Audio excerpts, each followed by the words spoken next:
এই টিফিনটি একবার বানালে ছোট বড় সকলেই বলবে তোমার হাতে জাদু আছে। অসাধারণ টেস্টি এই রেসিপিটি বানানোর জন্য শুধু সুজি আর আলু থাকলেই হবে। প্রথমেই একটা পাত্রে 1 কাপের মতো সুজি নিয়ে নেব, তারপর একটু লবণ, হাফ কাপের মতো টক দই আর একটু পানি দিয়ে সুজির একটা ব্যাটার বানিয়ে নেব।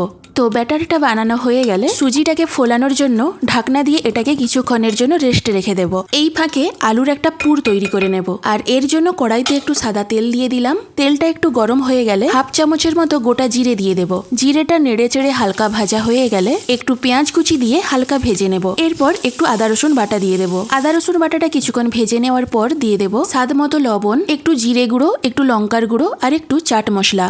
আমি আগে থেকেই কয়েকটি আলু সেদ্ধ করে ম্যাশ করে রেখেছিলাম। এবার সেই আলুটাকে মশলার মধ্যে দিয়ে খুব ভালো করে মিশিয়ে নেব। সবশেষে একটু ধনেপাতা কুচি ছড়িয়ে নেড়ে চেড়ে আলুর মধ্যে খুব ভালো করে মেশানো হয়ে গেলেই আলুটাকে তুলে নেব। এদিকে সুজিটাকে কিছুক্ষণ রেস্টে রাখার পর দেখো বেশ ফুলে উঠেছে।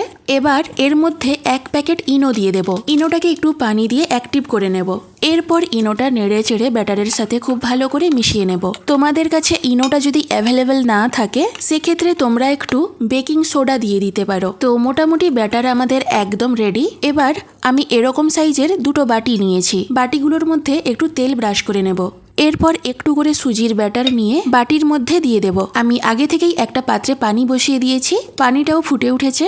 ওপরে এরকম একটা স্টিমার বসিয়ে বাটিগুলোকে তার উপরে রেখে ঢাকনা দিয়ে এগুলোকে 10 মিনিটের জন্য স্টিম করে নেব। তো 10 মিনিট পর দেখো আমি একটা টুথপিক দিয়ে এটাকে চেক করে নিয়েছি। টুথপিকটা একদম ক্লিন ছিল, তার মানে এটা হয়ে গেছে। তো বাটিগুলোকে এবার নামিয়ে নিয়ে একটু ঠান্ডা করে নিয়ে বাটি থেকে এগুলোকে ছাড়িয়ে নেব। দেখতেই পেলে এগুলো বাটি থেকে নিজে থেকেই ছেড়ে এলো। এরপর এগুলোকে মাঝখান থেকে কেটে 2 ভাগে ভাগ করে নেব। এবার এগুলোর একটি ভাগে গ্রিন চাটনি আর একটি ভাগে একটু করে টমেটো সস লাগিয়ে নেব।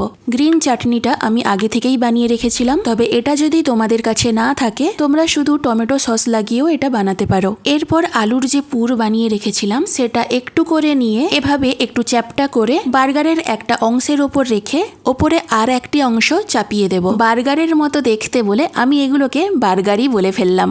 এগুলো তোমরা এভাবেই খেতে পারো, এভাবেও এগুলো খেতে অসাধারণ লাগবে। তবে এটাকে আরেকটু ইয়াম্মি বা চটপটা বানানোর জন্য ফ্রাই প্যানে একটু সাদা তেল দিয়ে তার উপর একটু লঙ্কার গুঁড়ো আর একটু সাদা তিল ছড়িয়ে দিয়ে বার্গারগুলোকে এর ওপর দিয়ে উল্টে পাল্টে হালকা ভেজে নিয়ে তুলে নেব। দেখতে তো একদমই বার্গারের মতো, খেতে যে কি দুর্দান্ত হয়েছিল সেটা তোমাদেরকে কিভাবে বোঝাবো তার কোনো ভাষা খুঁজে পাচ্ছি না। আমার ঘরে তো প্রায় কাড়াকাড়ি পড়ে গিয়েছিল। বার্গার খেতে ইচ্ছে করলে দোকান থেকে না কিনে এইভাবে বাড়িতেই হেলদি অ্যান্ড টেস্টি সুজির বার্গার বানিয়ে খেতে পারো। এটাকে আরো ইয়াম্মি বানাতে চাইলে এর মাঝখানে একটু চিজ দিয়ে দিতে পারো। তো বাড়িতে অবশ্যই একবার বানিও। আর রেসিপিটি কেমন লাগলো কমেন্ট করে জানিও কিন্তু।